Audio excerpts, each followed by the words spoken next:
Oke guys, kita bertemu lagi di mata kuliah pengantar teknik industri.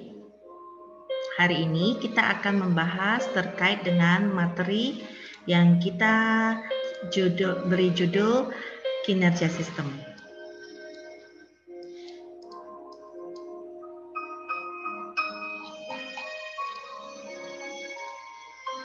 Nah, kita akan mencoba melihat bagaimana penempatan materi ini di dalam keseluruhan pembelajaran teknik industri. Ya, sekedar mengingatkan rekan-rekan mahasiswa bahwa di dalam teknik industri ini kita berharap bahwa setelah Anda lulus dari pembelajaran teknik industri, kurikulum prodi teknik industri, kurikulum teknik industri mampu menghasilkan lulusan-lulusan dengan memiliki kompetensi teknik industri, yaitu salah satunya adalah Anda nanti diharapkan mampu mendesain, ya, kemudian mengimprove dan menginstall. Ya, jadi ada kemampuan merancang, ya, merancang apa? Merancang sesuatu yang terkait dengan sistem terintegrasi, ataupun mengimprove, ya, melakukan perbaikan. Berarti tidak mulai dari nol, tidak mulai seperti perancangan mulai dari nol. Jadi sistem yang sudah ada, lalu kita analisis dan kita perbaiki. Kemudian menginstalasi, tentunya instalasi ini adalah hasil dari apakah itu perancangan atau improvement, ya. Nah, Anda masih ingat pertemuan beberapa minggu sebelumnya bersama Bu Yeni kita membahas terkait dengan industri, jenis-jenis industri, dan di dalamnya kita menyinggung tentang sistem terintegrasi, ya. Nah, kita membahas berbagai contoh industri furniture, ya. Di dalamnya ada sistem terintegrasi perusahaan pengolahan dari bahan baku kayu menjadi perabot rumah tangga, yaitu bisnis yang dimiliki oleh Pak Presiden Jokowi sebelum menjadi presiden. Ya, lalu Anda juga diberi gambaran sistem terintegrasi yang terkait dengan industri atau perusahaan food, produsen makanan.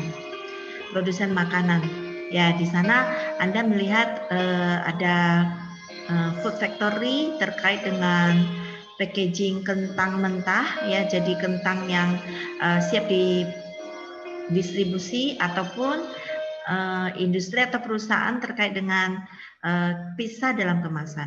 Nah, berbicara tentang sistem terintegrasi, pasti melibatkan berbagai elemen, ya, elemen yang kita sebut sebagai 4M 1E, ya, 4M. M yang pertama adalah mesin, kemudian atau di sini disebut sebagai equipment, ya. M yang kedua adalah man, di sini disebut sebagai people. Kemudian M yang ketiga adalah material, ya. M yang keempat adalah metode kerja. Kemudian E-nya adalah environment, ada ketambahan juga energi. Nah, di sini ditambahkan lagi satu informasi. Nah, kemampuan lulusan teknik industri itu adalah mampu mengintegrasikan berbagai elemen ini. Kalau di dalam fungsi organisasi, teknik industri itu mampu mengintegrasikan berbagai fungsi-fungsi, ya. Jadi Anda lihat dari contohnya, ketika kita membahas food factory terkait dengan kentang, kita mikir bagaimana bahan packagingnya. Anda masih ingat, ya, salah satu teman Anda berkomentar terhadap bahan packagingnya yang menggunakan kayak net, kayak sejenis jaring, supaya kentangnya itu nanti umurnya, durability-nya bisa lebih panjang, tidak busuk, karena kentang itu sangat peka terhadap kelembapan, gitu ya. Jadi kalau dia terlalu panas, dia mudah rusak, ya. Begitu seterusnya, Anda juga melihat bagaimana proses produksi keterkaitannya dengan proses manufaktur. Ada yang manual dilakukan oleh operator, ada yang dilakukan oleh mesin otomatis di dalam mengisi filling atau memfilling toppingnya dari pizza. Nah, itu yang terkait dengan sistem terintegrasi.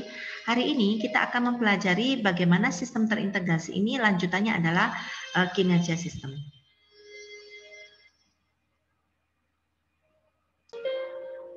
Nah, kalau Anda lihat sejarahnya teknik industri ya, sejarahnya berkembangnya teknik-teknik selain teknik industri, kita lihat di sini bahwa teknik sipil ya, dia berangkat dari kebutuhan memperoleh efisiensi pada pembangunan atau perancangan jembatan, bangunan gitu kan. Kemudian teknik mesin atau teknik mekanik itu berangkat dari bagaimana desain dan perancangan mesin ya, mesin pompa, mesin-mesin produksi gitu. Nah, kalau begitu juga dengan teknik elektro maupun teknik kimia. Nah, kalau teknik industri itu berangkat dari upaya perbaikan produktivitas pada sistem kerja, ya. Jadi apa namanya produktivitas, nanti kita akan membahas banyak terkait dengan produktivitas. Karena apa? Karena itu adalah starting point-nya ya, needs-nya dari sejarahnya berkembangnya teknik industri. Kemudian sistem kerjanya, kita akan banyak membahas terkait dengan sistem atau perusahaan manufaktur ya, karena itu merupakan contoh yang konkret gitu ya, ada barang masuk, kemudian kena proses produksi menjadi barang keluar ya, ada bahan baku, ada proses produksi, ada produk jadi ya. Itu adalah satu sistem manufaktur, sistem kerja yang lebih konkret untuk dibahas. Walaupun nantinya teknik industri bisa diaplikasikan ke berbagai sistem-sistem yang lain, misalkan sistem jasa ya, kemudian non profit ya, bisa gitu, asalkan itu terkait dengan sistem. Nah, hari ini kita akan mencoba menyinggung bagaimana kaitannya kinerja sistem dengan produktivitas ya. Sekedar mengingatkan ya, ini sistemnya, definisi dari Watson yang mengatakan bahwa sistem itu interaksi dari berbagai elemen ya. Kemudian tujuannya adalah untuk mencapai sebuah tujuan, output atau outcome ya. Nah, kita akan mengenal dua jenis sistem. Yang sistem itu banyak ya. Kita akan menyinggung di sini yang terkait dengan kinerja sistem itu adalah kita akan menyinggung tentang OLS ya, bukan OLX ya, bukan platform e-commerce, tapi OLS, Open Loop System ya. Satunya lagi Closed Loop System ya. Nah, Open Loop System itu mereka akan membahas bagaimana keterkaitan antara input ya, barang-barang masuk input ya, contohnya misalkan food factory pisah dalam kemasan, maka inputnya itu adalah raw materialnya, bahan bakunya ya, ingredientnya apa tepung ya, ragi, kemudian berbagai macam daging gitu ya untuk toppingnya. Kemudian masuk ke dalam sistem, mulai dari pembelian bahannya ya, perlu dievaluasi apakah jangan sembarang menerima bahan murah ya dari supplier yang tidak kredibel gitu ya. Nah, sistem pembelian bahannya ya. Kemudian masuk ke gudangnya, bagaimana penataan tepungnya, penataan bahan bakunya, karena tepung itu atau bahan baku tepung itu perishable gitu ya, bisa rusak, maka harus mengenal sistem FIFO ya, first in first out. Lalu kemudian bahan baku dialirkan ke lantai produksi, bagaimana proses produksinya supaya bisa mencapai target yang diinginkan ya. Lalu disimpan di gudang, kemudian didistribusikan ke pelanggan ya. Keluarlah output yang diharapkan, yaitu pizza dalam kemasan ya. Nah, open loop system itu biasanya tidak membahas tentang kinerja sistem ya. Jadi sifatnya searah, sehingga terkadang kita tidak tahu ya, tidak tahu apakah output ini gimana evaluasi terhadap output ini. Apakah ketika kita ganti bahan gitu kan, kita ganti bahan baku tepung, gimana outputnya ya, apa namanya, pizza dalam kemasannya itu hasilnya sesuai enggak dengan yang direncanakan. Atau misalkan kita ganti sistem kerjanya yang tadi semula operatornya kita ubah sedikit metode kerjanya, atau kita implement atau kita install mesin lini produksi baru. Nah, bagaimana outputnya? Di dalam open loop system dia tidak membahas terkait dengan feedback, ya, sehingga kita menyarankan bahwa sebaiknya open loop system itu diubah menjadi closed loop system, ya, closed loop system. Nah, closed loop system ini adalah seperti ini, ya. Jadi dia ada mekanisme feedbacknya, ya, mekanisme feedbacknya di sini, ya. Input proses outputnya sama, tapi dia ada mekanisme feedbacknya, ya. Atau kita sebut sebagai umpan balik, ya, atau feedback, umpan balik, mekanisme feedback, ya. Jadi closed loop system itu mencakup kinerja sistem, ya. Kita bisa mengevaluasi. Lalu hasil-hasil yang dari masa lalu itu dievaluasi di masa depan, ya. Atau apa yang terjadi di input itu akan dievaluasi di output.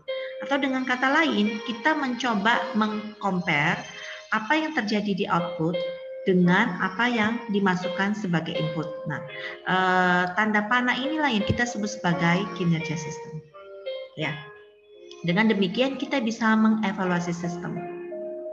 Ya, jadi kalau ada satu statement ya yang bagus ya, you cannot improve if you do not measure, ya. Kamu atau kita tidak bisa melakukan perbaikan jika kita tidak melakukan pengukuran, gitu ya. Jadi bagaimana dosen tahu mahasiswa itu kekurangannya di materi mana, gitu ya. Kalau tidak melakukan pengukuran, misalkan lewat ujian, ya, tes lisan ataupun tes tulisan, gitu. Sehingga dengan adanya tes itu, pengukuran, baru dosen-dosen bisa mengevaluasi mahasiswa kurang ngerti di bagian mana. Ya, sistem pembelajaran yang sekarang itu kekurangan dan kelebihannya di mana, seperti itu, ya. Nah, itu yang kita sebut sebagai kinerja sistem, ya.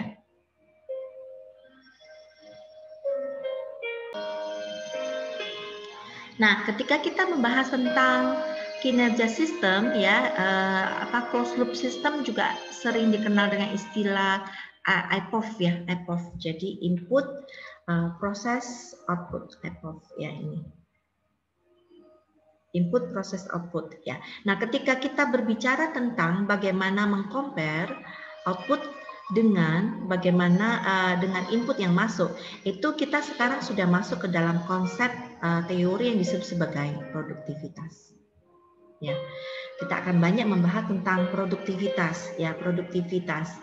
Contohnya misalkan kalau saya pakai bahan baku dari supplier A, tepung, gitu, menghasilkan 1 kilo, menghasilkan pizza atau pizza dalam kemasan 10, gitu. Bagaimana kalau saya mengubah menjadi bahan baku dari supplier lain dengan tepung yang lebih murah, gitu, ya, bagaimana outputnya? Ya, lebih murah bagi kita itu adalah efisiensi biaya, ya.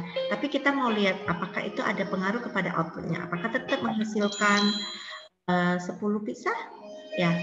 Jangan-jangan dengan menggunakan bahan baku yang sedikit lebih murah, outputnya tidak terpengaruh, ya, tidak terpengaruh. Nah, kalau itu yang berhasil kita lakukan, maka kita bisa katakan bahwa kita membantu perusahaan melakukan efisiensi biaya, karena kita mampu membeli bahan baku yang lebih murah tanpa mengubah output, ya. Atau ketika kita berbicara tentang pizza dalam kemasan itu, kita 1 hari hanya bisa menghasilkan 10, contoh ya, UKM penghasil pizza open PO, 1 hari bisa menghasilkan 10 pizza. Tapi ordernya lebih banyak, ya, ordernya lebih banyak. Nah, waktu open PO ternyata 20, ya, 20. Berarti ada sesuatu yang harus kita ubah cara masaknya, ya. Oh, dulu misalkan masaknya manual, ovennya yang lama, panggangnya lama, gitu kan, sehingga 1 hari bisa menghasilkan 10. Kemudian kita karena ada tuntutan output yang lebih tinggi, kita kepingin ganti menjadi output yang lebih banyak. Nah, itu kita telah membantu perusahaan membahas dari aspek produktivitas juga, ya. Kita menggunakan mesin yang kerjanya lebih efektif, ya. Nah, itu adalah beberapa istilah nanti yang akan kita bahas di dalam kinerja sistem, ya. Produktivitas, rasio input output, efisiensi, dan efektivitas, ya. Jadi kalau Anda sering dengar kerja, ayo dong kerja yang efisien, ayo dong pilih metode kerja yang efektif. Nah, kita akan membahas hal itu di dalam materi. Kita akan membahas hal itu lebih mendalam di dalam materi kinerja sistem.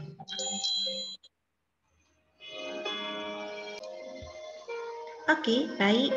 Kita akan memulai dulu dengan apa sih yang dimaksud dengan produktivitas. Mungkin rekan-rekan mahasiswa sudah sering mendengarnya. Apa arti dari produktivitas? Nah, kita akan membahas lebih mendalam terkait dengan konteks teknik industri. Ya, ini ada beberapa statement, ya, statement yang kalau kita bertemu di kelas kita bisa tanya beberapa statement produktivitas dari mahasiswa. Ya, katakanlah contoh ada statement yang mengatakan bahwa produktivitas bagi saya seperti ini, Bu. Mesin, saya punya 3 mesin. Misalkan saya punya, ini gambarkan di sini ya, mesin A, ini nulis di sini. Kemudian mesin B dan mesin C. Ya, supaya konsisten kita tetap bahasnya food factory, ya. Misalkan ini adalah mesin oven A, belinya dari negara Jerman, misalkan. Mesin oven B dari China, mesin oven C dari Indonesia, buatan sendiri, ya. Nah, kemudian bagi saya, Bu, yang namanya produktivitas itu mesin A bisa menghasilkan 10 pizza, ya. Bu, ini katakan 10 unit, ya. Kemudian mesin B cuma bisa menghasilkan 5 unit. Ya. Lalu mesin C bisa menghasilkan 20 unit. Ya. Nah, menurut Anda, mesin mana yang paling produktif? Ya. Bisa saja Anda mengatakan, Bu, mesin yang paling produktif itu adalah mesin C, karena jumlahnya lebih banyak. Ya, jumlahnya lebih banyak nih. Yang paling produktif, ya. Ada juga yang mengatakan bahwa hari ini produksi saya paling banyak. Saya pakai mesin A. Hari ini saya produksinya 10 unit. Ya. Besok, kemarin saya produksinya cuma 8. Jadi hari ini produksinya paling banyak, gitu ya. Nah, apakah itu berarti tingkat produktivitas kita paling tinggi, gitu ya? Jadi di sini kita ingin mengedukasi Anda bahwa produksi dengan produktivitas itu tidaklah sama, ya. Tidak sama, ya. Kalau produksi itu berbicara memang tentang hasil yang output yang dihasilkan. Contohnya kalau Anda mengatakan perbandingan mesin A sampai C, maka mesin C produksinya memang paling tinggi, ya, paling tinggi. Ini mesin A today, ya. Kemudian ada lagi yang contoh tadi Bu ini berikan, ini mesin A yesterday. Mesin A yesterday menghasilkan 8 unit. Nah, kita katakan produksi hari ini lebih tinggi daripada sebelumnya, ya.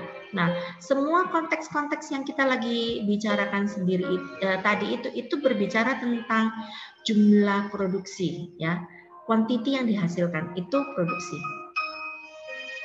Ya, tapi itu berbeda dengan produktivitas, ya, produktivitas atau kata yang sifatnya yang hampir sama itu adalah produktif, ya. Jadi ini kata yang lain adalah produktif. Ya. produktif. Nah, produksi sama produktif beda ya. Ketika kita berbicara tentang produktif, kita harus mempertimbangkan gitu ya. Oh, ini kelihatannya 10 unit, tapi dia menghasilkan 10 unit itu dengan kerja 2 jam. Ya. Mesin B, dia menghasilkan 5 unit dalam 1 jam. Sedangkan mesin C, dia menghasilkan 20 unit itu juga dalam 2 jam. Nah, di sini Anda sudah bisa lihat kan ya.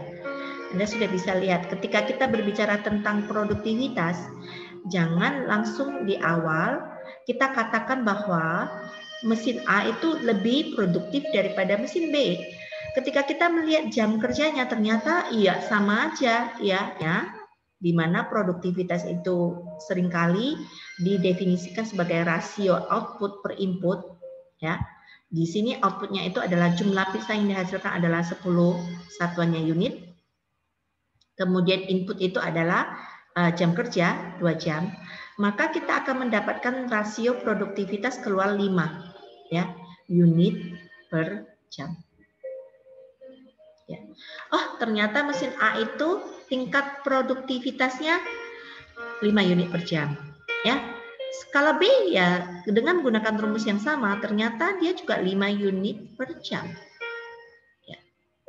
Sedangkan mesin C itu 10 unit per jam. Dari mana? Dari 20 unit dibagi 2 jam. Ya, ini dari 20 dibagi 2, 10 unit per jam. Nah, sekarang Anda sudah bisa berbicara dalam konteks yang berbeda ya, berbeda. Jika tadi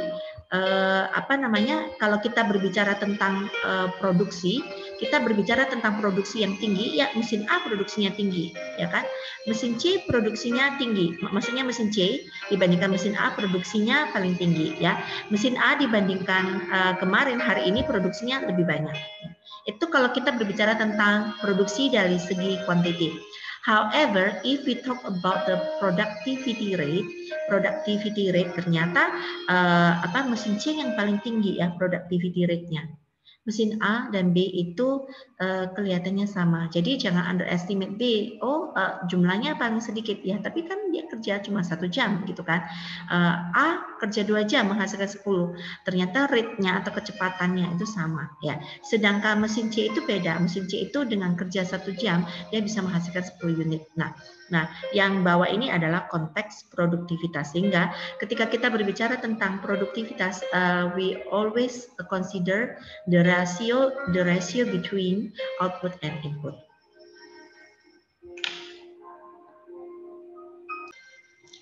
Ya, nah itulah definisi productivity ya, P sama dengan O per I ya, O per I. Nah, apa saja O, apa saja I, kita bisa lihat dari pohon atau model productivity ya. Nah, O-nya itu berbicara yang di atas ya, di akar, di daun, di buah itu berbicara tentang hasil, ya. Jadi ini adalah O-nya, outputnya. Kemudian inputnya itu berbicara tentang akarnya ya, sumber inputnya. Ya bisa material, bisa people dan seterusnya. Ya. Misalkan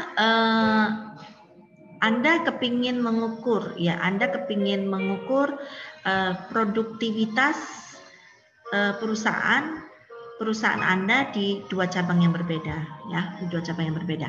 Nah, biasanya Bu Yeni senang sekali mengencourage mahasiswa ya, setelah mereka lulus mereka mungkin wira swasta dan kalau bisa usahanya itu bisa berkembang, Nah, usaha bisa berkembang itu salah satunya adalah membuka cabang ya, Karena Bu Yeni paham banget ketika kita punya bisnis gitu, apalagi kalau kita melihat karakteristik orang tua kita, walaupun orang tuanya Bu Yeni dan orang tua Anda bisa saja berasal dari generasi yang berbeda ya.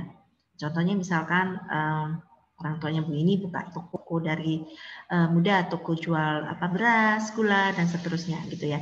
Bagi mereka itu bekerja itu total gitu ya, dari jam 4 pagi bangun, jam 6, jam 5 sudah buka toko sampai malam gitu. Dan semua harus diurus sendiri gitu. Ya, tapi kalau bagi kita prinsipnya itu mungkin sudah tidak relevan gitu ya. Satu toko tidak cukup. Ya, kalau misalkan di kota Surabaya, toko kita terletak di Surabaya Selatan, maka kita tidak bisa mengcover bagian-bagian yang ada di Surabaya Barat ya. Begitu juga yang di Surabaya Utara gitu kan. Sehingga mau tidak mau kita akan membuka cabang gitu ya. Nah, ketika kita membuka cabang ya kita sendirian tidak mampu mengontrol begitu banyak. Ya, maka disinilah peranan teknik industri. Kita akan membuat satu sistem yang bisa kita cek gitu ya. Tapi sistem itu bisa kita delegasikan ya. Kalau Anda mau ngomong itu sistem franchise boleh gitu ya. Tapi franchise itu kan kepemilikannya tidak lagi kita, mereka menyetor royalti gitu ya. Nah, itu hal yang terjadi juga dengan suaminya Bu Yeni. Ketika kita punya bisnis, satu toko tidak cukup, satu usaha tidak.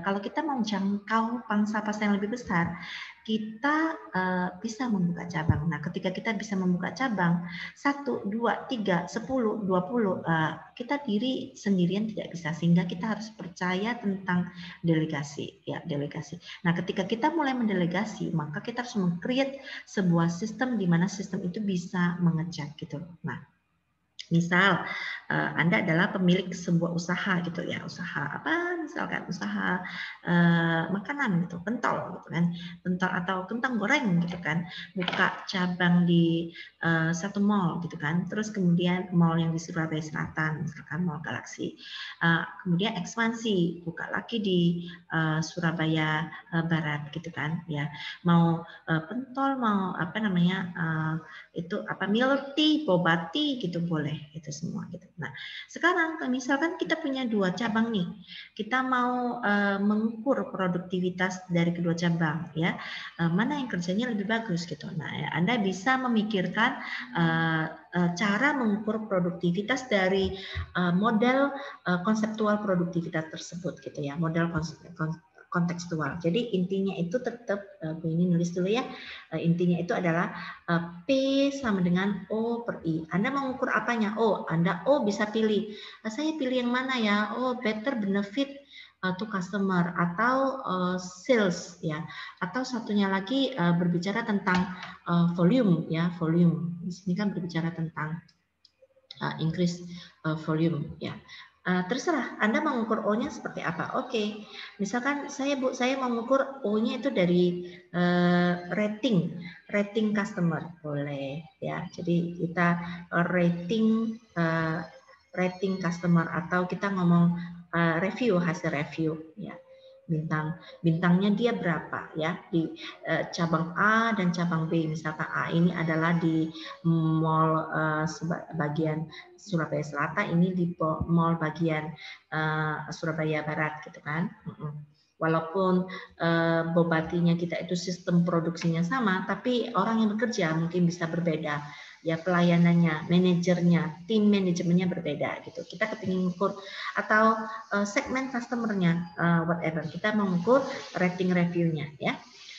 Itu outputnya. Nah inputnya apa ya, terserah Anda memilih dari apa. Oh dari material, dari tools, equipment gitu. Oh equipment bisa. Oh di mall yang A saya kasih mesin yang biasa, di mall B saya kasih mesin yang baru gitu ya. Itu juga bisa. Atau saya mengukur dari kombinasi ini apa namanya people and management. Oh saya mengukur ini adalah tim management ya, dibagi inputnya itu adalah tim kerja ya, tim kerja. Tim kerja itu si manajer A, misalkan manajer YS begini ya. Kalau di sini itu misalkan tim manajer YS beserta timnya dan timnya. Ini manajer apa namanya S dengan timnya. Nah itu gimana? Itu juga boleh ya. Nah ini pohon produktivitas itu bisa membantu Anda menentukan indeks produktivitas apa yang ingin Anda ukur. Ya.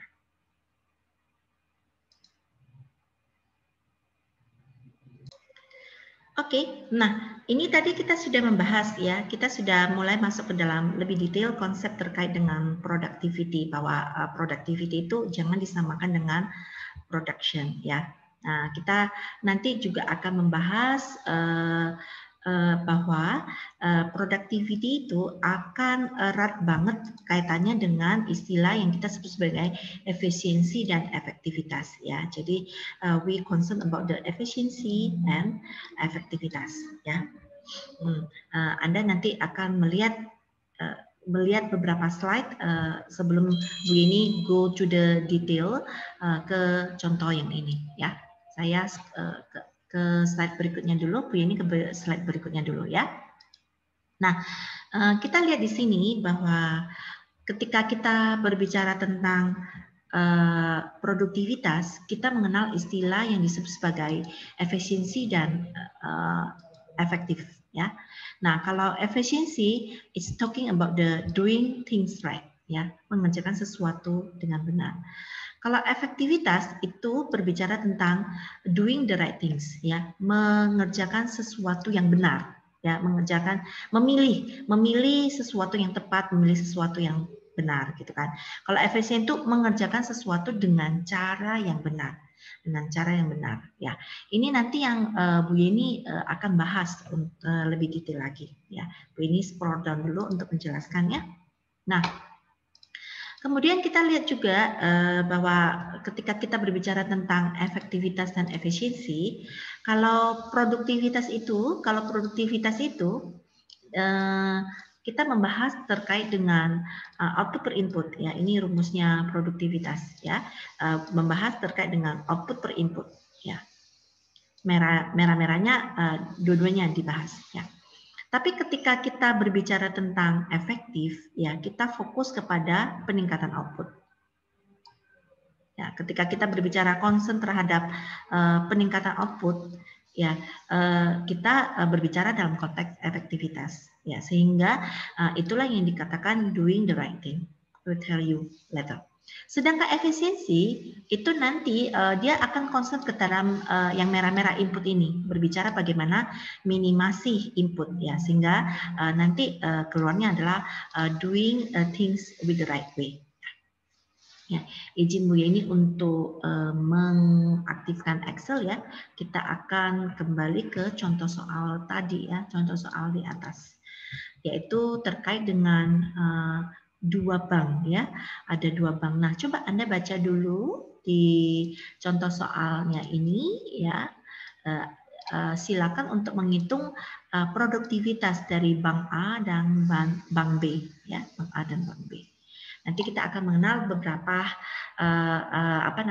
istilah-istilah selain produktivitas, efektivitas dan efisiensi. Kita akan mengenal juga yang kita sebut sebagai peningkatan produktivitas ya. Ini akan mengaktifkan Excel dulu.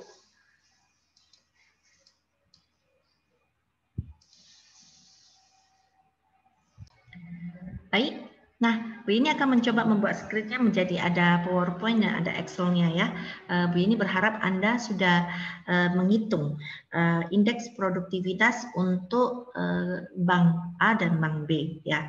Dan Anda akan mendapatkan bahwa ternyata indeks produktivitasnya adalah sama ya. Bagaimana? Coba kita lihat dari sini. Ini adalah bank A. Ya, kemudian bank B, kalau kita berbicara tentang produktivitas di outputnya, outputnya itu berbicara tentang jumlah cek yang bisa ditangani ya, jadi jumlah transaksi yang bisa ditangani oleh 20 tenaga kerja, 20 jam tenaga kerja ya.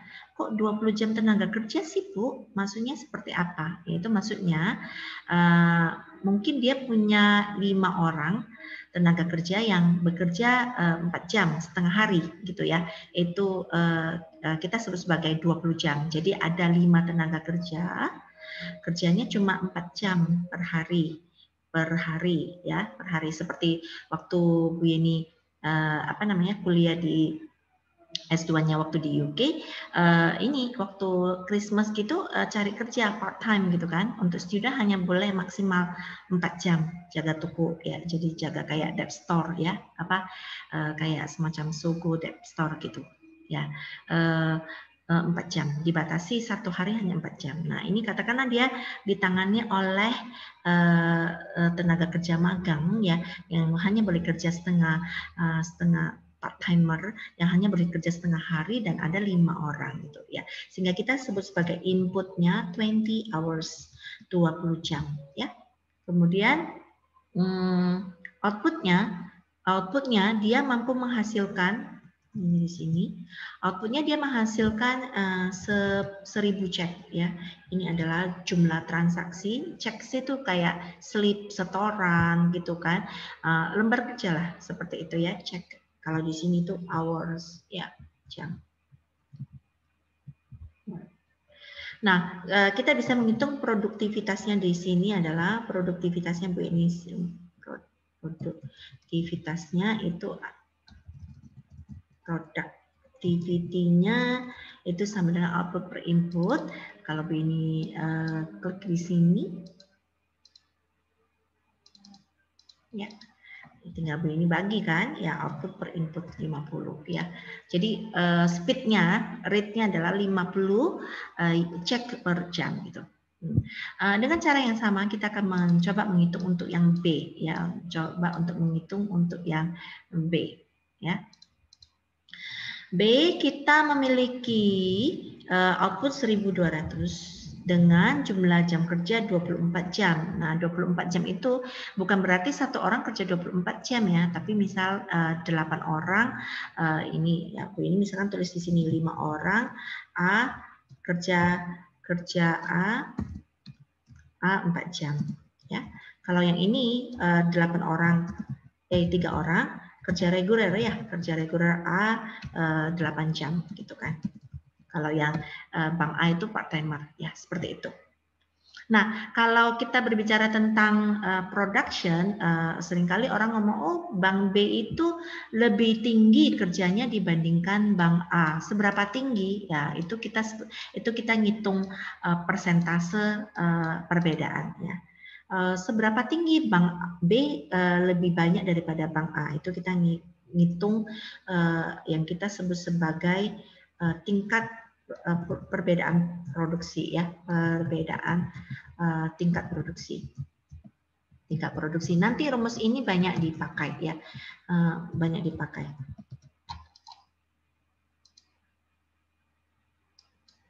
Bentar ya, right text. Oke, Bu ini kotain dulu bordernya. Oke. Minimize lagi. Oke.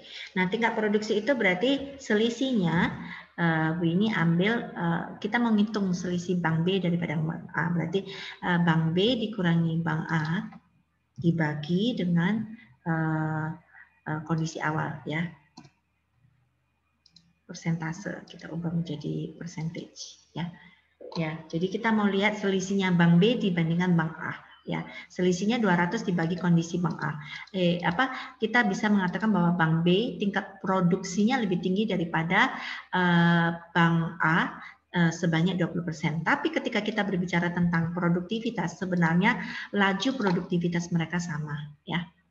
Gitu ya. Baik. Nah, itu kita berbicara tentang segi produktivitas. Nah, sekarang Bu ini akan berbicara dari segi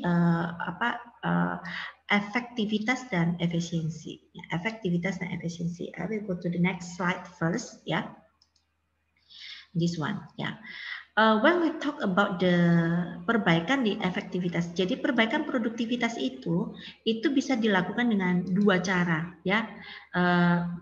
Salah satunya atau dua-duanya. Apakah kita mau dari aspek efektivitas atau dari aspek efisiensi, ya. Kalau kita berbicara dalam aspek efektivitas berarti kita mau nambahkan outputnya ya. Di slide berikutnya sudah kelihatan kan, ketika kita talk about the efektivitas kita akan menaikkan outputnya. Back to here. Nah, cara kita menaikkan efektivitas ya, efektivitas ya. Jadi misalkan Bank A itu bilang, waduh, tingkat produksi kita lebih rendah nih daripada Bank B. Mari kita lakukan perbaikan. Mari kita lakukan perbaikan. Ya, sehingga kita sekarang berdirinya di konteks orang bank A ya, karena dia terpicu nih, mungkin dia istilah produktivitas, dia terpicu bahwa Bank B selalu mengatakan bahwa apa namanya, jumlah mahasiswa kami lebih banyak ya, jumlah transaksi kami yang lainnya lebih banyak gitu. Bisa aja Bank B mengatakan gitu kan ya. Universitas B mengatakan mahasiswa kami lebih banyak gitu kan, kalian lebih sedikit gitu. Nah, bisa saja mengatakan gitu, sehingga Bank A itu termotivasi untuk meningkatkan produktivitasnya. Dia bisa meningkatkan lewat dua cara, apakah efektivitas atau efisiensi atau dua-duanya ya, efektivitas dan efisiensi itu solusi perbaikan, improvement yang terbaik kalau bisa memperbaiki dua-duanya ya. Nah, misalkan let's say now is November ya, kita ingin memperbaiki di bulan November 2020. November 2020. Tak mau ya. November.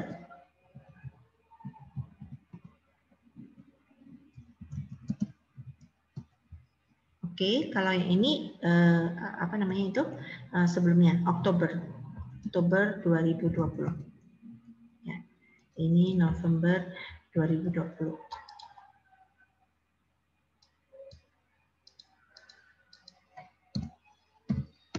Ya.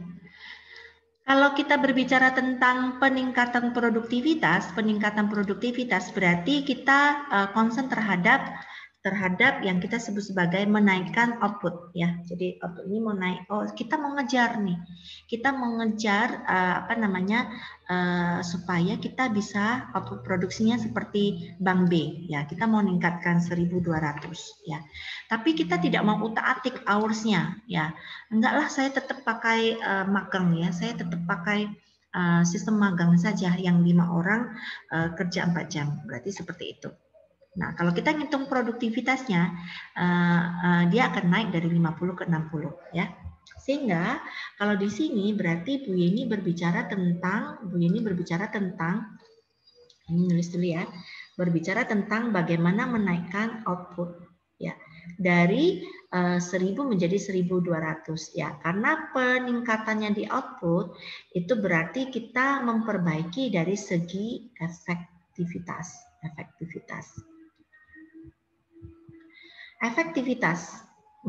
Efektivitas itu berbicara tentang doing the right things ya. Doing the right things di sini itu misal memilih metode kerja yang tepat, memilih mesin yang tepat ya. Ternyata setelah dievaluasi, misalkan Anda sebagai manajer di Bank A, Anda lihat, waduh kerjanya ini 1.000 itu bisa ditingkatkan, ya. Karena apa ya? Selama ini waktu mereka mengerjakan itu ada harus mengerjakan dengan manual ya, harus tulis tangan gitu. Ya, ceknya itu harus ditulis tangan secara manual. Terus kemudian setelah itu manajernya harus dipanggil pakai lonceng, gitu kan. Terus kemudian manajernya datang liatin, dicek lagi secara manual gitu. Lalu Anda lihat bahwa wah itu kerjaan manual itu kurang efektif gitu. Bagaimana kalau Anda meng-create sebuah teknologi gitu kan, teknologi yang membuat bahwa kerjaan mereka tidak perlu manual ya, mereka bisa gunakan touchpad gitu ya,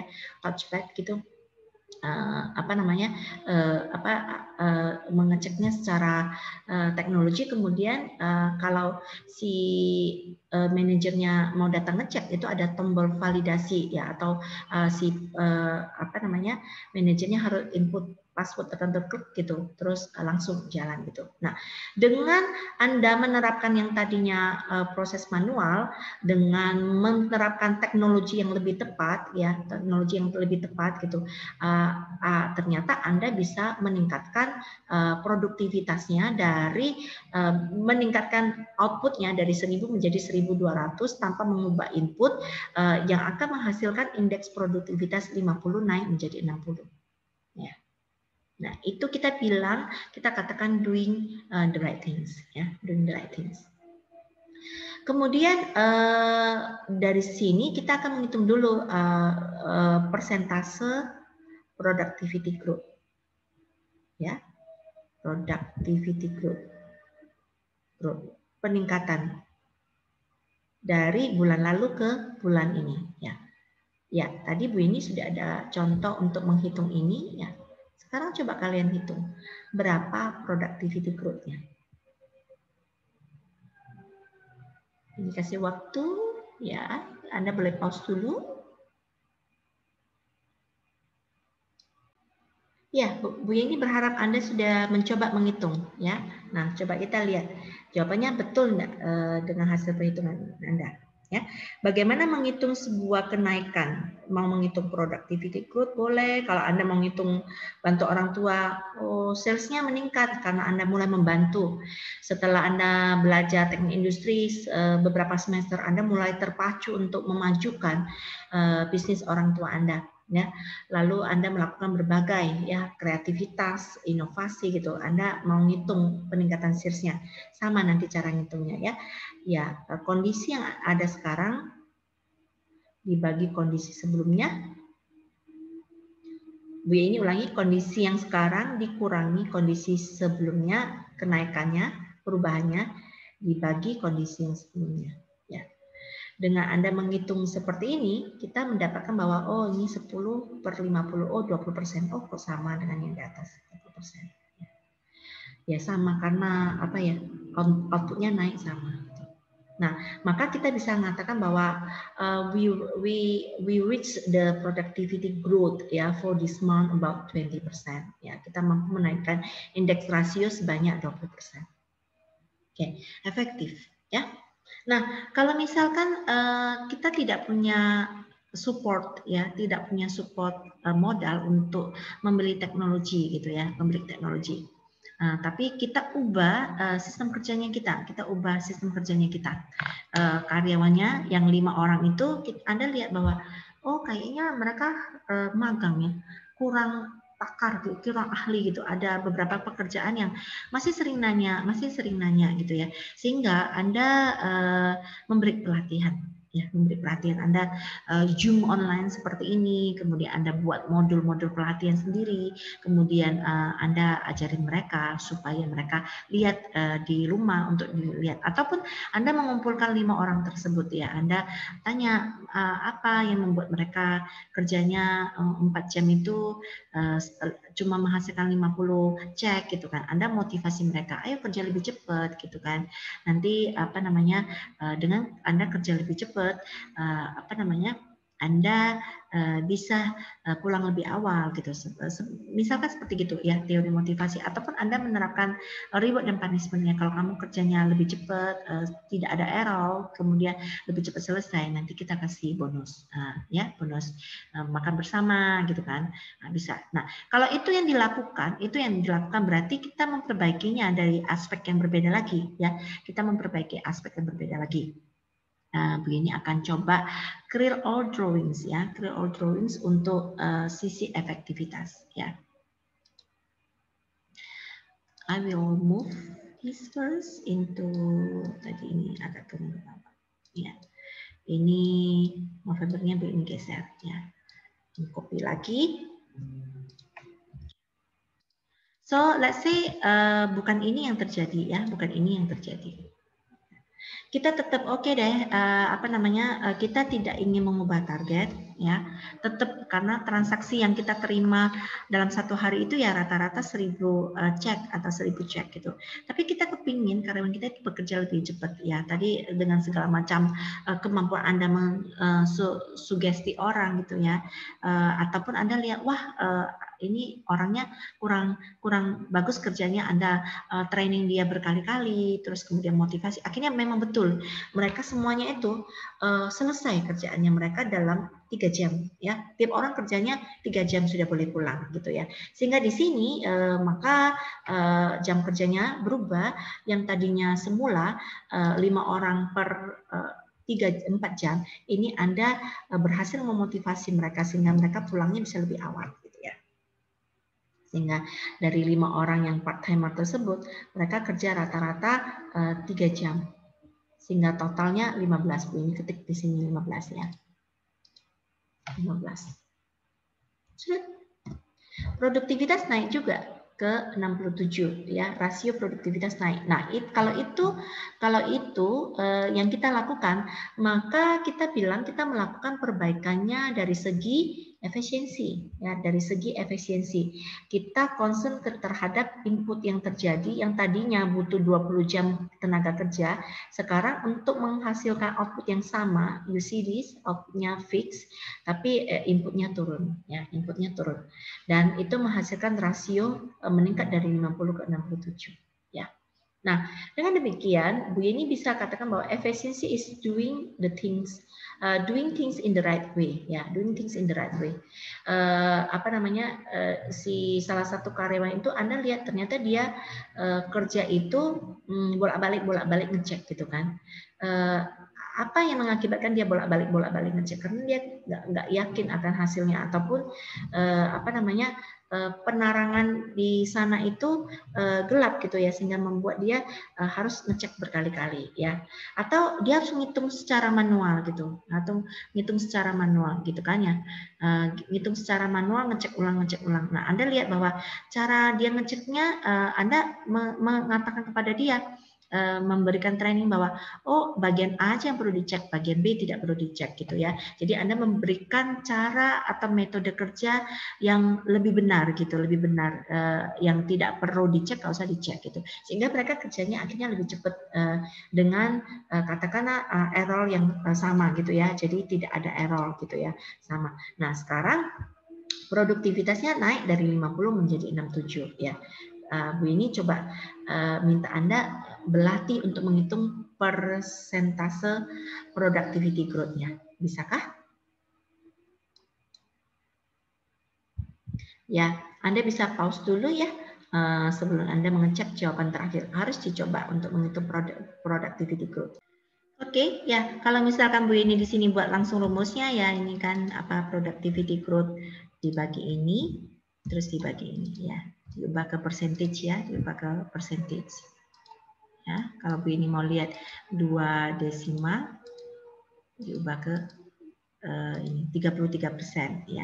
Kalau yang ini tadi sudah tahu ya, 60 dikurangi 50 dibagi 50. Bagi kondisi awal ya, atau ya Bu ini just tarik aja dari sini, kemudian C-nya Bu ini fixkan ya. Ini nanti kalian juga akan belajar banyak terkait dengan Excel ya. Nah, Bu ini tarik ya, salah, ini tarik. Oke, ganti persen. Oke, nah itu adalah improvement yang bisa Anda lakukan ya.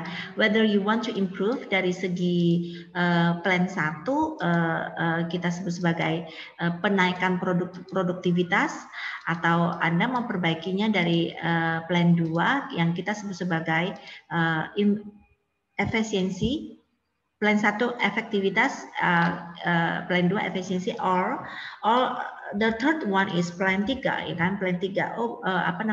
Bu ini mau lakukan perbaikannya di dua-duanya. Kita mau naikkan input jadi 1.500 dengan tim kerja yang sudah bagus ya. Dia sudah termotivasi, tim kerja yang sudah bagus, kita naikkan dia dari 1.000 menjadi 1.500 ya. Kita kasih support teknologi gitu kan. Kita kita tahu bahwa orang yang magang itu adalah anak-anak muda gitu yang mudah sekali terbawa suasana. Kita kasih dia lingkungan kerja yang nyaman gitu kan. Kita support dengan teknologi. Wah, motivasinya bluk tinggi, kerjanya cepat, tidak ada error, dedikasinya tinggi, kemudian outputnya juga bertambah gitu kan, bertambah. Akhirnya kita dapat klien baru, transaksi kita bertambah dan seterusnya. Nah, kalau itu yang terjadi berarti di sini kita bisa mengatakan bahwa you really did a good job ya dari segi outputnya.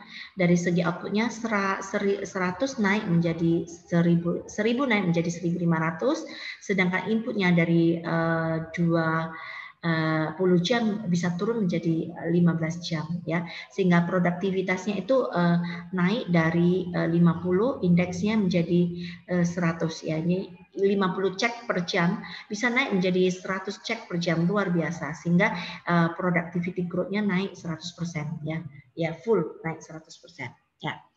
Itu kita berbicara tentang peningkatan produktivitas.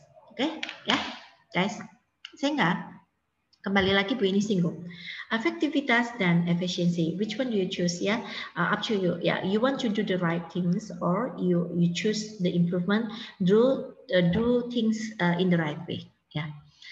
Bu, saya masih agak bingung Bu cara membedakan efektivitas dan efisiensi ya. Bu ini tinggalkan dulu Excel-nya ya. Bu ini akan minimize dulu. We will go to the ini.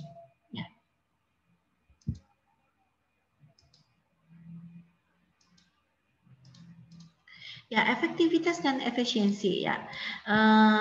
Contohnya ya, misalkan kalau kita sakit kepala, yang namanya efektif itu adalah kita makan obat yang tepat, ya, obat yang tepat. We choose kita makan obat Paramex sakit kepala, ya, jangan makan obat flu gitu ya, obat flu gitu. Itu efektivitas. You do the right things, ya, you choose the right medicine. Ya, tapi kalau efisiensi itu do things in the right way ya. Sudah betul Anda milih obat sakit kepala Paramex, tapi efisiensi apakah Anda meminumnya dengan cara yang tepat? Di situ itu ditulis ya, minum 10 ml untuk orang yang berusia 12 tahun ke atas atau 20 tahun ke atas. 1 hari 3 kali ya. Tapi apa yang terjadi? Apa yang terjadi? Yang terjadi adalah karena Anda kepingin cepat sembuh, Anda minum 30 ml dalam sekali minum 1 kali, ya, overdosis, ya, tidak efisien gitu kan? Atau Anda minum 3 kali sehari tapi cuma 5 ml, kurang dahsyat gitu, ya. Itu contoh efisien dan efektivitas. Yang lainnya misalkan kita ngomong membersihkan kamar gitu ya, membersihkan kamar. Kalau berbicara tentang efektif, ya, kalau Anda mau membersihkan kamar, Anda akan milih alat pembersih apa? Oh, banyak Bu, bisa chemocing, ya, bisa sapu lidi, bisa vacuum cleaner gitu kan ya. Nah, macam-macam, tergantung ya. Kalau Anda membersihkan kamar, ya jangan pakai sapu lidi, nggak efektif. Kalau Anda membersihkan kamar yang bukan berkarpet ya tidak perlu pakai vacuum cleaner gitu kan. Tapi kalau Anda tinggal misalkan di beberapa kayak dulu waktu kuliah di S2 itu kamarnya karpet semua ya, karena di situ itu debu tidak lembab ya. Jadi semua rumah berkarpet gitu. Nggak bisa menyapu pakai sapu biasa, harus pakai vacuum cleaner gitu kan. Nah, you choose the right things ya, you choose the right equipment to solve your problem, membersihkan kamar. Ya, membersihkan kamar biasa ya pakai sapu biasa, jangan pakai sapu lidi atau vacuum cleaner ya. Nah, efektif.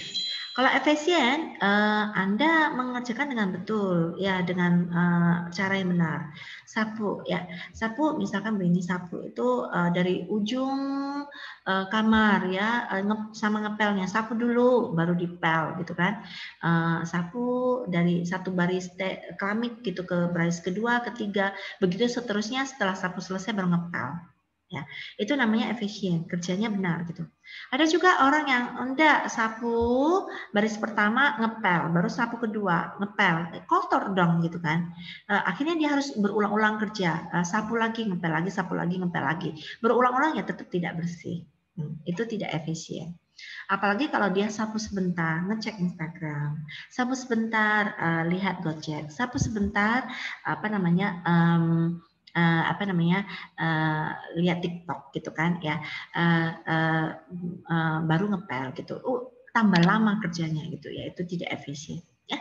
Nah, itu Bu ini berharap Anda sudah memahami perbedaan produktivitas, efektivitas dan efisiensi, dan Anda sudah mulai bisa memikirkan ya konteks-konteks perbaikan di dalam kehidupan sehari-hari.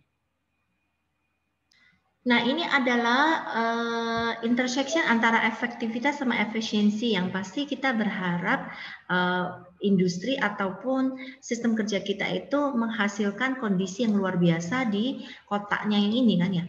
Di kotak yang ini efektivitasnya tinggi, efisiensinya tinggi. Artinya we are doing the right things in the right way. Ya, we are choosing the right equipment and using in the right way ya.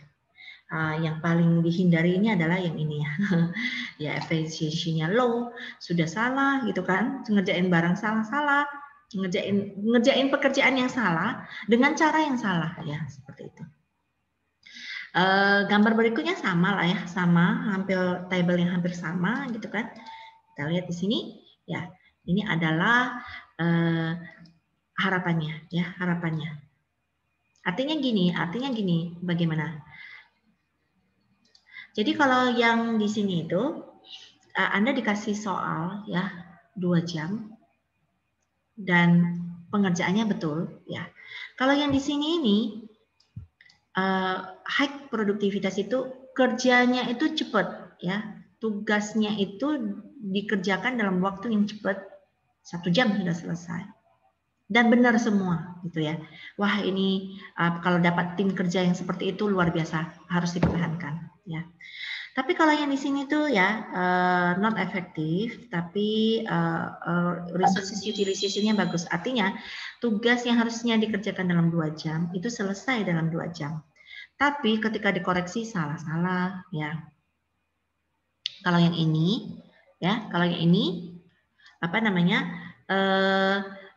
kerjaan tugas yang harusnya dikerjakan dalam 2 jam ya. Selesai, betul semua, tapi selesainya bukan dalam waktu 2 jam, butuh 5 jam, ya, perfeksionis orangnya semua, ya, jadi tidak mencapai target penggunaan efisiensi, tapi hasil kerjanya sama dengan tim kerjanya yang ini, ya, tidak ada salah, benar semua, nilainya 100 gitu. Kalau ini the worst deh, ini paling dihindari oleh industri. Ya sudah tugasnya tidak selesai 10 jam juga belum selesai, kerjaannya nggak ada hasilnya, salah semua gitu ya. Ini yang sangat dihindari. Ya, seperti itu. Jadi Anda kepingin kelompok kerja yang seperti apa? Ya, Anda pasti tahu ya. Jika Anda menemukan kelompok kerja yang bukan high productivity, either in kondisi A atau kondisi B atau kondisi C, maka itulah saatnya Anda mengeluarkan kemampuan manajemen Anda. Ya, siapa yang who will become the leader, who will become the follower, who manage the team, ya, supaya semua bergerak menuju ke arah high produktivitas. Itu salah satu kompetensi yang kita inginkan dari Anda sebagai calon sarjana teknik industri. Ya, sekarang Anda silakan latih untuk mengerjakan ya. Kapan yang kita sebut sebagai productivity increase? When A or B or C or D. Ya, silakan dicoba dulu, jangan dilihat dulu jawabannya, di pause dulu, dipikir-pikir dulu supaya Anda melatih ya kemampuan atau keterampilan berpikir Anda. Nanti kita akan bahas bersama-sama jawabannya. Baik, apa jawabannya? Oke, kita coba lihat di sini ya. Kita coba lihat di sini. Ya, kapan productivity akan increase ya? Kapan nilai P itu sama dengan O? Sorry, saya ulangi. Ini nulis dulu pakai mouse WordPad.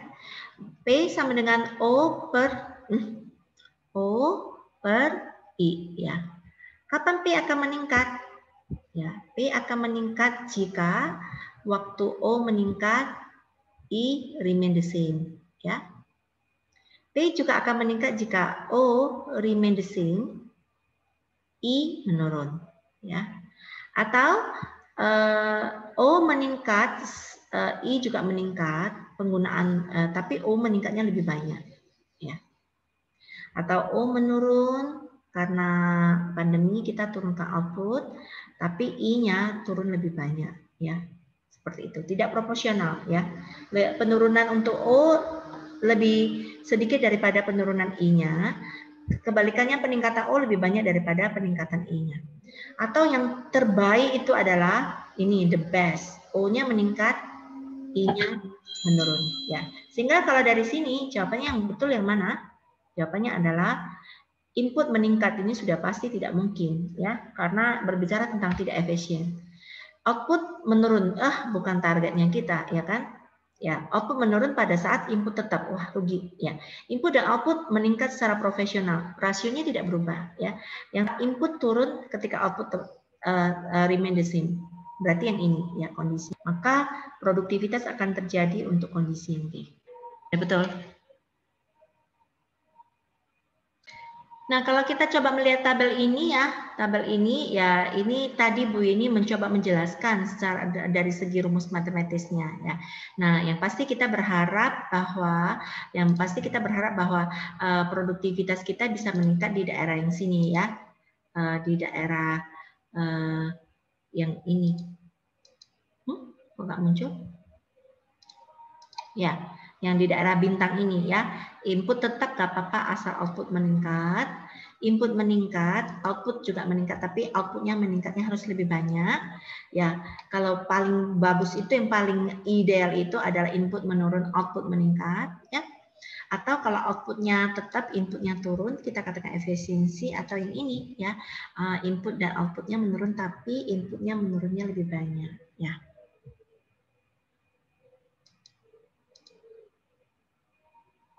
Baik.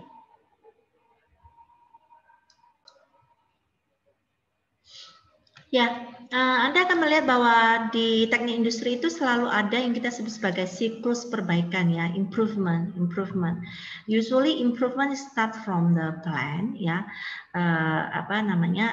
kemudian do, check and action ya, atau Anda akan mengenal istilah yang disebut sebagai PDCA, plan, do, check, action ya. Jadi ini adalah planning, kita merencanakan produktivitas kita mau meningkat lewat action plan yang mana gitu ya. Apakah plan 1 atau plan 2 atau plan 3 kayak tadi ya, kita mau meningkatkan dari segi output bank A ya dengan menambah teknologi, atau kita mau plan B, memotivasi sumber daya kita kerjanya lebih baik, atau dua-duanya, kita gencar dua-duanya ya, outputnya meningkat, inputnya juga turun. Nah, manapun yang kita pilih planning, kita lakukan ya, kita do the improvement here, do. Lalu kita ukur ya, kita cek benar nggak itu yang terjadi ya, kemudian kita evaluasi action untuk menghasilkan planning yang berikutnya, sehingga ini nanti muter ya, plan, do, check and action. Muter ini kita sebagai roda PDCA. Ya, nanti Anda akan mengenal istilah tersebut ya. Let me write it for you ya. Plan for P, D for do, C for checking, check ya. And then A for action, act ya. Ya, maaf tulisannya jelek soalnya kadang nulis pakai mouse, kadang nulis pakai bolpen ini. Tidak sebagus kalau nulis di papan tulis. Nanti kalau sudah ketemu bisa lihat tulisan Bu ini ya. Tak usahakan nulis dengan baik ya dan bagus ya. Oke, next slide berikutnya. Oke. Nah, Kenapa kita mengukur produktivitasnya? Sudah jelas lah ya, kalau kita ingin bersaing, kita harus tahu dulu posisi kita di mana gitu ya. Kita harus tahu dulu, misalkan Bank A sama Bank B. Jika Bank A tidak pernah mengukur, di mana dia bisa menentukan perencanaan gitu ya. Nah, ini strategi dari produktivitas terkait dengan profitabilitas, profitabilitas. Maksudnya gini ya, kalau misalkan cara berpikir orang teknik industri, ya, jika kita punya biaya produksi, misalkan produksi pizza dalam kemasan itu seharga $5, ya, $5 biaya produksinya. Kemudian kita kepingin untung $2, ya, ini gambarkan profit marginnya yang biru itu $2. Maka kita akan jual harga kita di $7. Ya.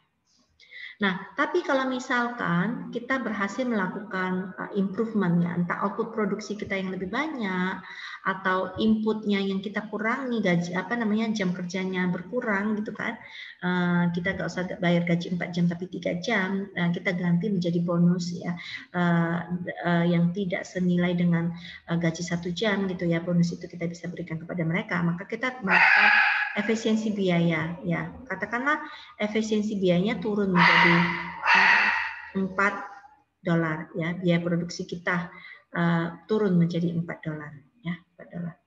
Nah, sekarang Anda bisa ngambil berbagai strategi. Apakah yang pertama Anda tetap mendapatkan untung yang sama? Ya, yaitu $2. Maka Anda ngomong ada price reduction gitu ya. Price reduction sehingga yang beli lebih banyak ya, P-nya menjadi $6. Yang beli tambah banyak. Dulu $7 dianggap mahal, bisa $6 ya, diskon $1. Mungkin yang beli lebih banyak. Tapi hati-hati ya, untuk beberapa barang tidak boleh main strategi turun harga ya. Anda jual susu premium produk ya, tas gitu, LV turun harga, orang akan berpikir ini palsu gitu ya, hati-hati. Atau alat itu kosmetik itu susu premium untuk anak-anak ya, kayak dulu Bu ini punya anak waktu kecil beli susu bingung beli mana susu yang ini, jadi yang dilihat harga yang termahal itu menurut kita harga yang termahal kualitas tertinggi gitu. Nah, coba itu kalau ada reduction kita akan bertanya-tanya apa yang terjadi di pabriknya, apakah ada kontaminasi ya. Pernah ada satu susu merek tertentu produsen Jepang gitu kan, terus di Jepang itu terjadi peledakan reaktor nuklirnya. Akhirnya semua produk brand itu jadi tidak laku gitu ya, karena orang takut, walaupun di diskon besar-besaran orang nggak mau ya. Berikutnya, kalau misalkan kita mengambil strategi yang satunya tanpa ngomong apa-apa ke ini ya, biayanya kita sudah $4 gitu. Kita nggak usah ngomong keras-keras ya, kita melakukan efisiensi ini, kita jualnya tetap harga yang sama ya. Nah, P-nya $7 ya, $7. Nah, kita dapat untung $3 ya. Itu bisa juga ya. Kalau yang ini kita sebut sebagai benefit market share ya. Kalau yang ini kita sebut sebagai benefit mall profit ya, mall profit. Atau jalan tengah-tengahnya, yang tadi di tengah-tengah kita turunkan harganya sedikit, kita ngomong discount ya, special discount untuk menyambut tanggal 11 11 20 20 atau 12 12 20 20 ya, atau 10 10 20 20 ya, strategi marketing ya. Kita jual dengan harga 6,5 ya, dengan untung 2,5. Itu yang ketiga ya. Tengah-tengahnya kita pangsa pasar bertambah, untung juga bertambah ya, seperti itu. Nah, apapun strategi yang kita milih, mau strategi yang A ataupun yang B ataupun yang C, itu slide ini ingin menunjukkan kepada Anda bahwa dengan melakukan perbaikan melalui produktivitas, Anda bisa memperoleh 3 benefit tersebut. Apakah benefit more market share or more profit or either dua-duanya atau dua-duanya ya, seperti itu. Oke, silakan kalau ada yang mau ditanyakan bisa catat dulu, nanti ya bisa japri ke WhatsApp angkatan atau bisa ke WhatsApp Bu ini ya. Ini adalah berbagai pengukuran ya. Ada yang kita sebut sebagai pengukuran multiple partial faktor, ada multifaktor, ada total faktor.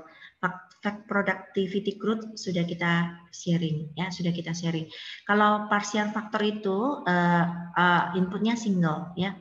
Kalau multifaktor itu inputnya lebih dari satu. Kalau total faktor itu semua semua input. Ya. Nah kita lihat tadi beberapa contoh dari pohon di slide awal-awal ada pohon atau model konseptual productivity. Nah, kita akan mendapatkan beberapa rumus pengukuran produktivitas sebagai berikut. Ya. Apakah kita mau mengukur sales dibagi semua biaya? Ya. Ini adalah contoh total faktor ya. Jadi inputnya hampir semua ya. Nah, kalau yang ini adalah contoh parsial ya. Satu output dibagi satu input, satu output dibagi satu input ya. Kalau ini adalah contoh output dibagi beberapa input. Ini bisa disebut juga multifaktor ya. Nah, multifaktor sama total faktor hampir sama ya. Pengaruhnya cuma di bawah ini. Apakah inputnya sudah diakomodir semua atau beberapa ya. Perhitungannya sama. Nah, sebagai latihan, Anda diminta untuk menghitung dua contoh soal berikut, tapi Ibu ini sharing dulu contoh soal ya. Nah, kita lihat di sini. Oke, kita akan coba lihat ya, produktivitas parsial ya. Kita mau lihat, kita mau mengukur sesuatu. Apa yang mau kita ukur? Kita contoh lihat di sini. Tahun 2000XX 2020 ya, 2020 mau 2010 ya, tahun gitu kan. Sebuah perusahaan dealer mobil menjual 2000 unit mobil, mengenerate 40 billion penjualan, memperkerjakan 10 orang yang memakan biaya 20 billion ya, 20 billion. Billion itu apa ya? Juta ya? Miliar. Ya. Kalau juta, million.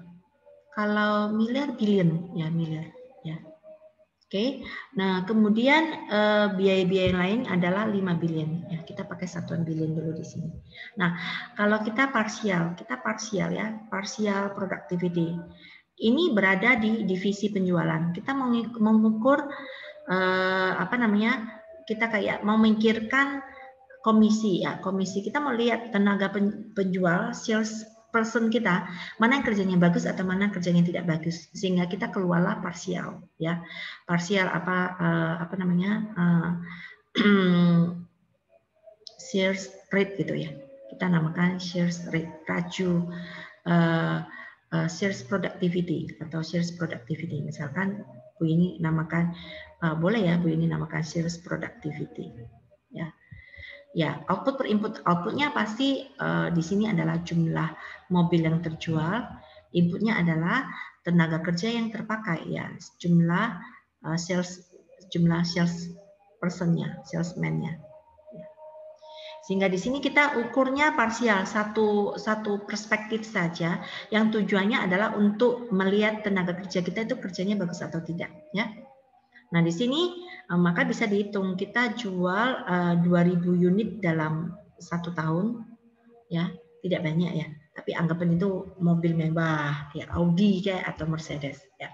Tapi kita punya 100 tenaga kerja. Sehingga di sini dihitung keluarnya partial productivity itu adalah 20 mobil per sales. person, salesman, ya. Nah, di sini kita bisa pakai productivity ini untuk menentukan siapa yang kerjanya bagus ya. Misalnya Bu ini jual 40 ya, berarti Bu ini termasuk sales yang kinerjanya bagus. Ada yang jual cuma 10, berarti dia termasuk sales yang kinerjanya kurang bagus. Nah, Anda harus menggali what happened to that sales. Mungkin dia dapat area yang tidak banyak penjual potensialnya, atau memang dia tidak cocok bekerja sebagai salesman ya, seperti itu. Itu partial productivity. Kemudian multifaktor ini mencoba menunjukkan cara menghitung multifaktor sama total faktor ya. Pengaruhnya cuma di inputnya ya. Kalau multifaktor itu beberapa input ya, beberapa input. Ternyata di sini itu biayanya, biaya gaji, biaya komisi dan seterusnya itu contribute 20 billion ya. Jadi di sini itu outputnya productivity-nya diukur dalam satuan duit ya, hasil penjualan ya, sales income dibagi dengan cost ya, sales cost ya. Cost-nya adalah dealer cost ya. Ini tambah dulu di depan ini, dealer. Kok dealer? Sales ya. Employee cost. Ya. Jadi kita ada 40 billion dibagi, kita menghabiskan duit untuk transportasinya, tenaga kerja sales kita, terus biaya teleponnya, biaya entertainnya dan seterusnya sampai jadi ya ini. Ya. 40 bagi ya sekitar 2, rasionya 2 ya. Artinya 1 juta dari biaya yang kita hasilkan, kita harus meng-create 2 juta sales ya. Itu artinya kalau angka 2. Jadi setiap 1 rupiah yang dihabiskan untuk biaya marketing, biaya sales gitu, entah advertisement dan seterusnya, maka kita diharapkan bisa meng-create 2 rupiah untuk salesnya 2 kali ya. Ini hasilnya 2 kali. Kalau total productivity ini inputnya lebih banyak ya, selain 20 biaya penjualan, 5-nya macam-macam ya, atau biaya dokumen ya, kemudian biaya pengurusan SIM, STNK dan seterusnya, itu kita including semua gitu kan. Biaya entertain dan lain-lain itu kita masukkan di sini semua. Jadi semua biaya masuk, bedanya cuma di inputnya. Nah, itu kita sebut sebagai total productivity measure. Ya, nah itu adalah contoh perhitungannya. Sekarang untuk latihan Anda bisa coba kerjakan soal berikut ya, soal berikut dan kita akan bahas setelah Anda mengerjakan. Ya, ini adalah soal yang pertama. Ya, kemudian ini adalah soal yang kedua. Ya, coba dikerjakan dulu ya.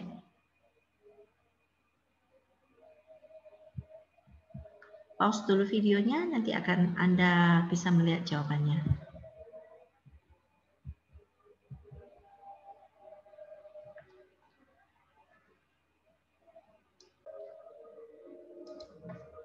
Ya, kita bisa menggunakan label productivity salah satunya ya, mau yang atas atau yang bawah ya. Kita mau nilai kecepatan kerjanya dia dalam menyelesaikan jumlah klaim. Ini adalah tenaga kerja di asuransi ya. Kita lihat di sini 1 hari 8 jam dia bisa menyelesaikan 6 polis ya. 6 polis dalam 8 jam. Berarti klaim ya, 6 klaim. Berarti ini sekitar 0,75 klaim per jam ya. Jadi 1 jam dia menghasilkan cuma menyelesaikan 3/4 klaim ya. Jawabannya yang B. Atau kalau kita memilih yang jumlah klaim per biaya, berarti 6 polis, 6 klaim dalam 1 hari, dan 1 hari itu dia habiskan biaya sebanyak $5 tambah $3 ya, totalnya biayanya itu labor productivity-nya 0,75 klein per dolar, ya. Seperti itu, ya. Satu per dolarnya dihabiskan setiap $1 dihabiskan untuk 0,75 klein, ya, seperti itu. Ya, jadi begini prefer labor productivity yang pertama, ya. Karena kita mau pakai untuk mengukur kecepatan kerjanya labornya.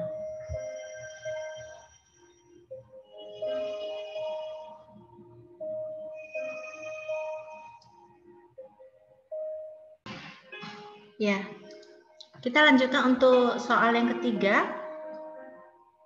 Exercise 3, di sini kita menghitung multifaktor, ya. Sekali lagi produktivitas serta output per input, outputnya adalah jumlah mobil yang berhasil dicuci. Di sini ini diketahui 12 mobil per jam, ya. Berarti satuannya dalam jam, ya. 12 mobil, kita bisa mencuci 12 mobil dalam 1 jam. Dalam 1 jam itu kita menghabiskan berapa biayanya? Kita punya 2 karyawan, per karyawannya dibayar $7,5.